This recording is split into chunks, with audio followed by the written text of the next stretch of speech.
Hello everyone. Ayan, for today's video, magluluto ako dyan ng special saluyot pinayabasan. Ayan, inaalog-alog ko na yan, bagong yan. Lalagay ko na sa kaldero. Pakukuloan natin ang pakukuluan niya kasama yung mayabas. Ngayon, pagka lutong-luto na yung bago,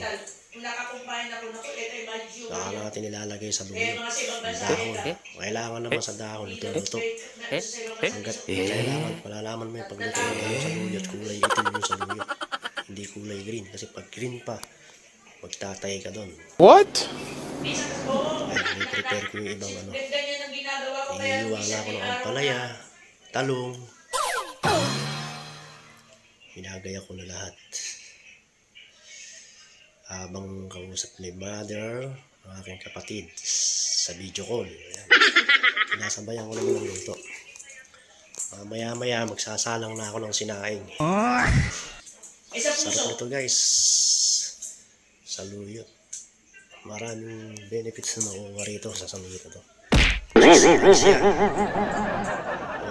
Kagaya ng mga karne. Kailangan sa karne, paminsan-minsan lang tayo kakain ng karne.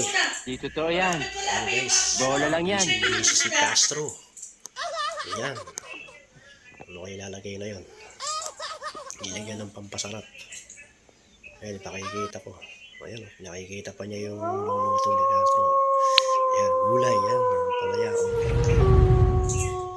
Ayan. Kompleto yan. Ang wala lang dyan, tinapa. Huwag natin lagyan ng tinapa. Pwede na yan. Yun, pumalakpak pa ako. Ayan, tinuturo ko. Nakikita ko yung picture na sinip ko. Gulay. Thank you guys. Bye.